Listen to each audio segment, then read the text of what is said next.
It started like any other morning in our quiet suburban neighborhood, the kind of place where people wave while mowing lawns and kids ride bikes until sunset. But like many HOA communities, beneath the manicured lawns and pastel siding lies a simmering power struggle, one that often plays out over the smallest things. For us, it began with something as simple and ridiculous as a car parked in our own driveway. My wife had just come home after a long shift. She works in law enforcement, and as the county sheriff, her hours are anything but typical. That morning, she pulled into our driveway in her personal vehicle, parked like she always does, and came inside. Nothing was blocking the sidewalk. The vehicle was registered and insured, and there were no HOA regulations violated, or so we thought. Later that day, while I was watering the lawn, I noticed her, the self-appointed queen of the HOA, known around the neighborhood as Karen. Everyone knows the type, clipboard in hand, sunglasses permanently glued to her face, walking with purpose like she's on some kind of neighborhood patrol mission. She paused in front of our home, staring at the car like it was some alien craft dropped from space. Her nose wrinkled. She scribbled something down. And then, just like that, she was gone. About an hour later, I heard a knock at the door. It wasn't a friendly neighborly knock. It was aggressive, impatient, the kind that says, "I've already decided you're wrong." I opened the door, and there she was, HOA badge on her lanyard like it meant something more than just a volunteer position with a few too many power fantasies attached. Without even greeting me, she launched straight into it. "This vehicle is parked in violation of our HOA rules," she snapped, pointing toward the car. "It's obstructing visual harmony and may be towed if it's not moved within 24 hours. I blinked. Visual harmony? Obstructing what exactly? The vehicle was clean, not on blocks, not parked on the lawn. It was in our own driveway, something we paid for, maintained, and had always used. I calmly asked her what rule we were supposedly violating. She just said, "Page 14, paragraph 3 of the HOA code." I told her I'd review it myself, but she wasn't interested in discussion. She was there to enforce her version of order. Then my wife walked out. Still in uniform from earlier, she hadn't had time to change yet. Karen's eyes flicked over the badge, the nameplate, the radio, the presence. You could see the gears turning, the way her tone immediately shifted from aggressive to suddenly uncertain. "Is there a problem?" my wife asked, firm but professional. Karen blinked. I was just informing you about the parking policy." My wife glanced at the car and then back at her. "You mean the car parked in our own driveway, not obstructing the road, sidewalk, or any line of sight?" "That one." Karen fumbled with her clipboard. It's against HOA guidelines." Now, the thing about my wife is that she doesn't pull rank unless absolutely necessary. But this woman had been harassing our house multiple times over the last year for petty nonsense. From measuring our lawn height to questioning our recycling bins, she made it her mission to micromanage everyone, and now she was stepping way out of line. My wife asked her again, clearly and calmly, "Do you have a legal ordinance supporting this, or just a personal opinion disguised as an HOA policy?" Karen didn't have much to say to that. Her usual sense of control had clearly deflated. She muttered something about issuing a formal warning and walked away, though noticeably less confident than when she had approached. What she didn't know yet, and what made this situation even more ironic, is that my wife, in her role as county sheriff, also works closely with municipal code enforcement and zoning. She knows exactly what is enforceable and what's just HOA fluff. That first knock turned out to be just the beginning. The next morning, we received a letter taped to our door with an official-looking notice about a parking violation and a potential fine. No citation number, no reference to local law, just HOA letterhead and a lot of vague threats. What they didn't count on was us pushing back, not just with logic but with the law. The car in question was parked exactly where it belonged, right in our own driveway. It wasn't on the curb, it wasn't on the grass, and it definitely wasn't violating any city or county laws. It was a clean, well-maintained vehicle, not some rusted-out junker. My wife had just pulled in after a 14-hour shift, exhausted but proud. She serves our community as the county sheriff, and this was her personal vehicle, not even her marked patrol unit. There was no special treatment, no attempt to break any rules, just a woman coming home from work and parking in front of her house. The problem is, in HOA neighborhoods, logic often comes second to perception.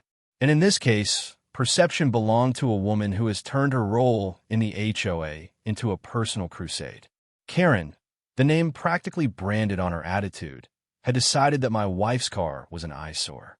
Not because it was dirty, not because it was broken, simply because it didn't match her perfect little vision of suburban harmony. And to her, that was enough. She walked by that car with such theatrical disgust, like she had stumbled upon a crime scene.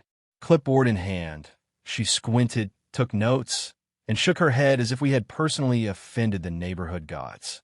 We'd seen her do this before to others on the block. A garden gnome too close to the sidewalk, a fence painted the wrong shade of beige, even someone's Halloween decorations staying up a day too long. But this time, she picked the wrong driveway. The idea that my wife, someone who upholds the law every single day, would intentionally or carelessly violate a parking rule is not just ironic, it's insulting. My wife is meticulous.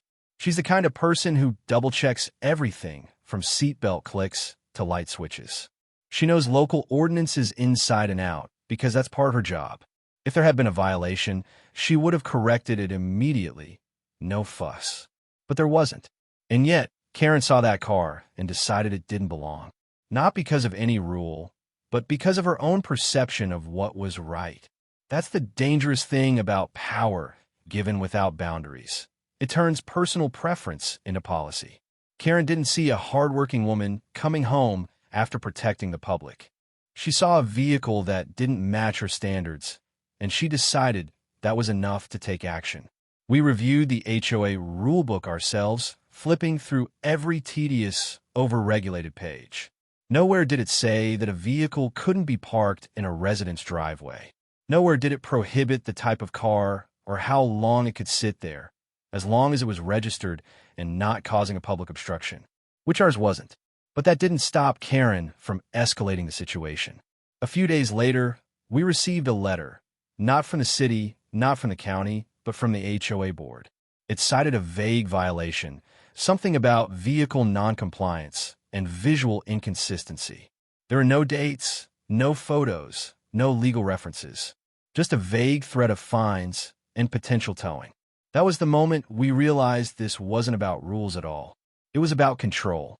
The most frustrating part was how casual they were about it, as if threatening fines and creating stress for someone who had done nothing wrong was just a regular Tuesday. They treated our private driveway like it belonged to them, as if we were merely tenants in a neighborhood they ruled. But we weren't intimidated. If anything, the letter only confirmed what we already knew. They were bluffing, and they knew it. What Karen didn't realize, and what the board seemed to forget, is that my wife's position isn't just a badge. It comes with deep knowledge of exactly where the HOA's authority ends and the law begins.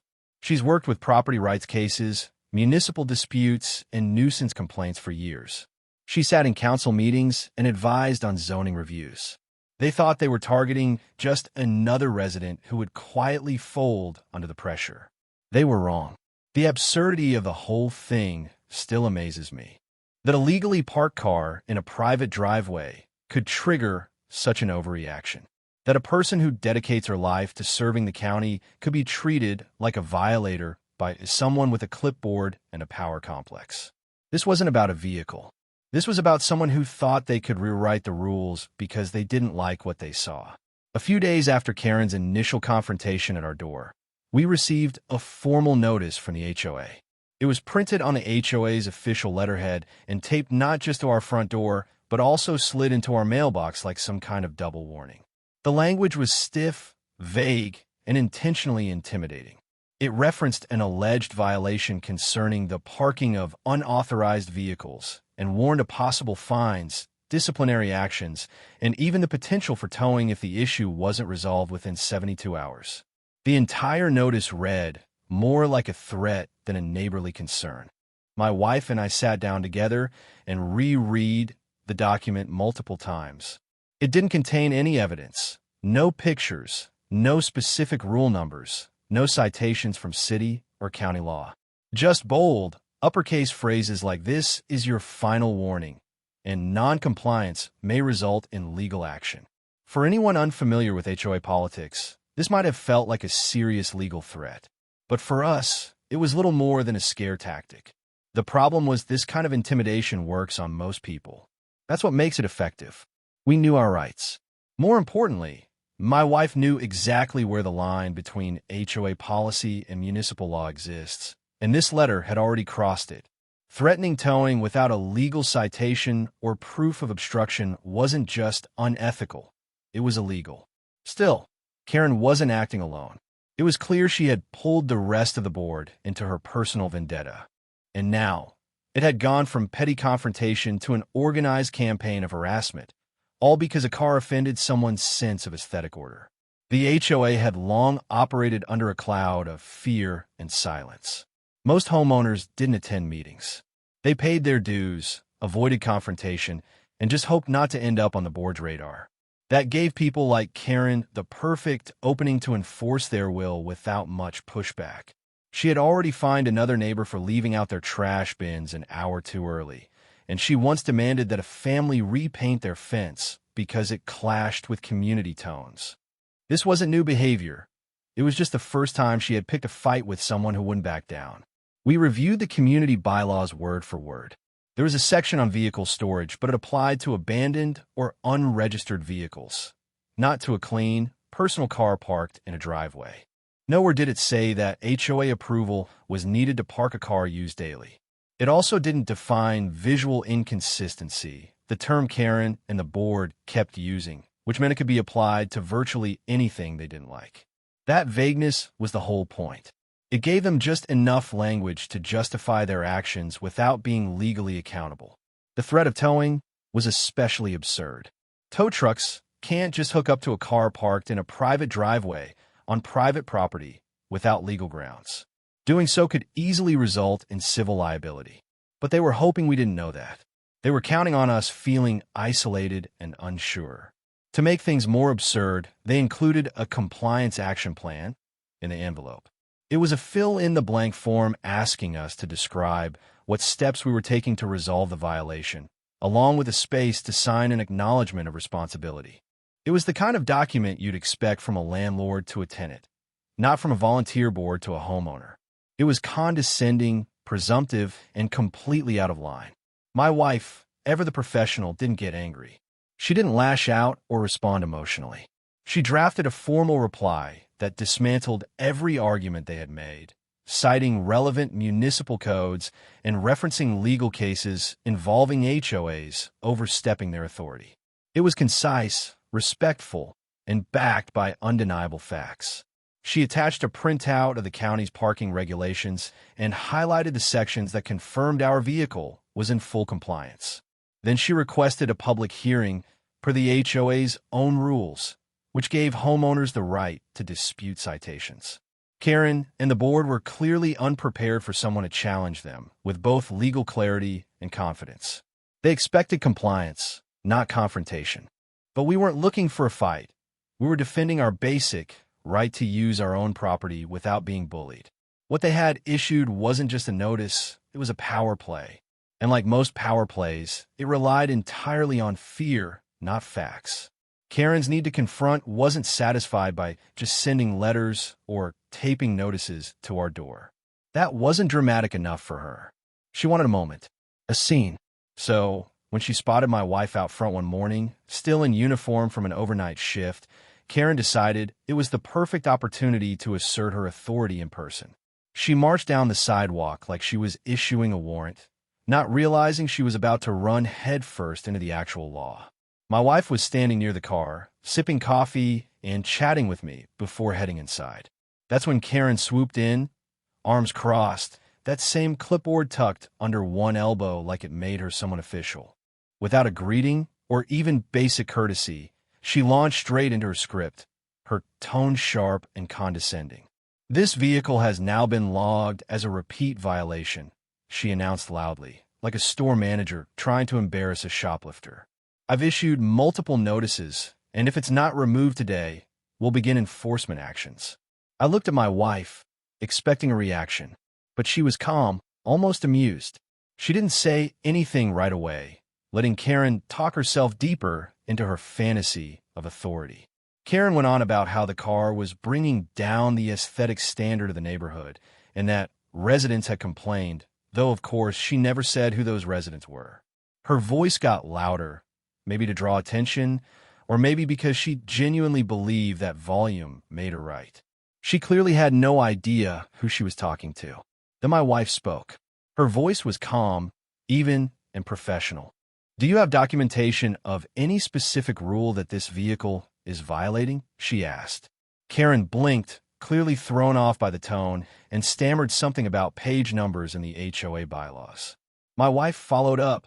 "I've read the bylaws. There's nothing in there that prohibits a resident from parking a personal, registered vehicle in their own driveway, provided it doesn't obstruct sidewalks or emergency access." Which this doesn't. Karen stood there, silent for a beat, clearly caught off guard.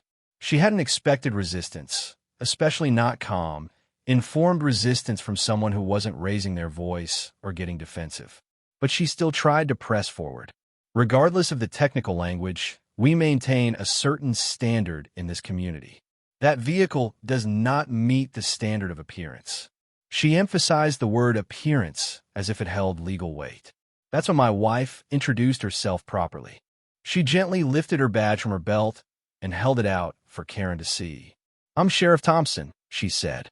"I work with county enforcement and municipal code compliance every day. So if there's a statute, ordinance, or enforceable rule you'd like to cite, I'm happy to review it with you. But if this is about your personal feelings toward the appearance of a vehicle, then we're done here." Karen's face changed instantly.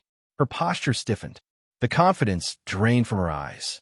You could see the calculation happening in her head, trying to figure out how to backpedal, without admitting she had just tried to lecture a sheriff about legal compliance. She started mumbling something about not knowing my wife was with law enforcement, but the damage was already done. Her authority had been stripped away in one sentence. What made it worse for her is that everything had happened within view of several neighbors. A few houses down, someone had paused mid-jog. A dog walker stopped, pretending to check their phone. The neighborhood grapevine doesn't need much to ignite, and this was gasoline. Karen had tried to put on a show of power, and it backfired spectacularly. My wife didn't gloat. She didn't puff her chest or make any threats. She simply stated the facts and reminded Karen that her authority didn't supersede the law. She ended the conversation by offering to attend the next HOA meeting to clarify the parking policy publicly, a move that made Karen visibly uncomfortable. The offer was polite, but it held weight. It meant transparency. It meant facts would be discussed out loud, in front of others. That's the last thing Karen wanted. She left in silence. No apology, no acknowledgement of being wrong. Just a stiff nod and a quick retreat up the street. Her confidence had clearly taken a hit, because in that moment, she realized she wasn't just dealing with another homeowner she could push around. She had stepped out of her league. The moment my wife calmly showed her badge, everything about Karen's demeanor changed. Up until that point, she had been barking demands, tossing around threats of fines, and towing like she was some kind of neighborhood prosecutor. But now she stood face to face with the county sheriff, someone who actually does have the authority to enforce laws, and suddenly, the confidence drained from her expression like water down a storm grate. There was a long pause. Karen stared at the badge, as if it had just rewritten the script she'd memorized. For the first time, she didn't know what to say. My wife didn't gloat, didn't raise her voice, didn't flash any bravado. She stood with professional calm and firm clarity, like she would with any situation involving a misinformed citizen trying to assert authority they didn't have. She didn't need to intimidate. She was the law, and that spoke louder than any HOA letterhead ever could. Karen started fumbling for words, backing away from the enforcement rhetoric. "Well, I didn't realize. I wasn't aware you worked in law enforcement," she stammered, clutching her clipboard like it might offer her a way out. But the fact was, it didn't matter what my wife's profession was. The real problem wasn't who she was. It was that Karen had never been challenged before.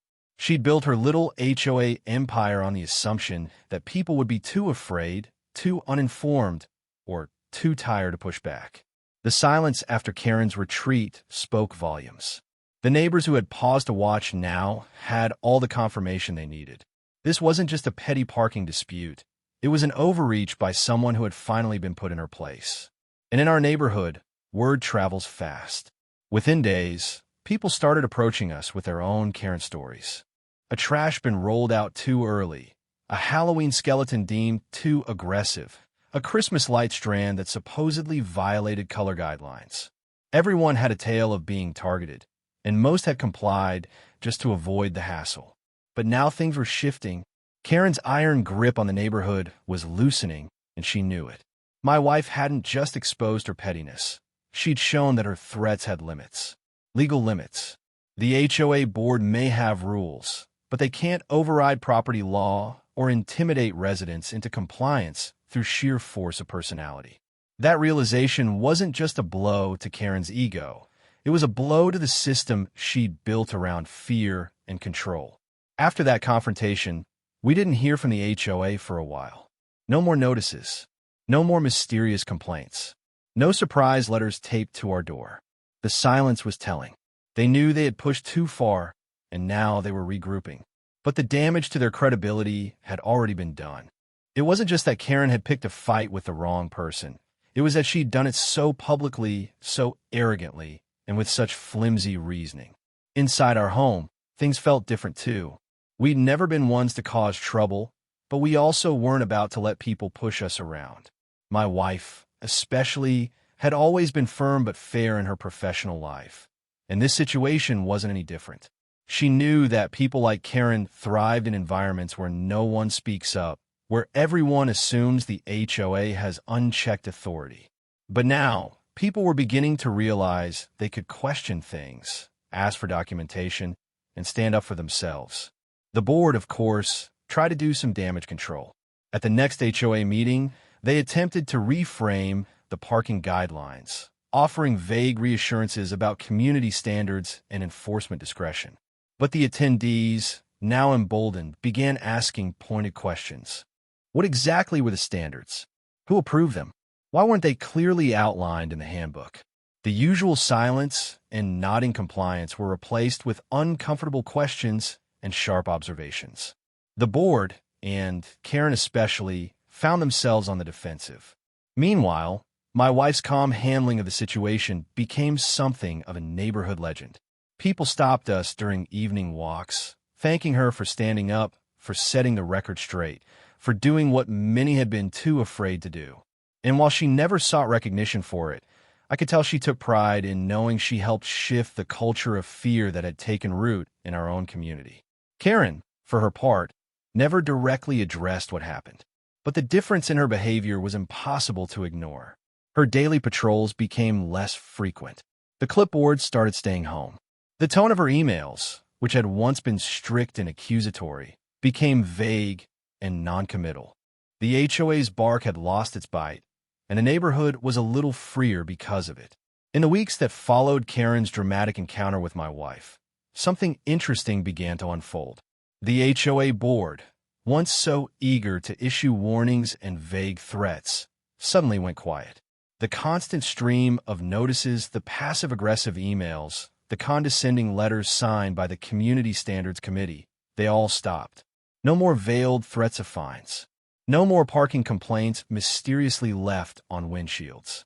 It was as if the moment Karen realized she was challenging the county sheriff, the entire board remembered what legal boundaries actually meant.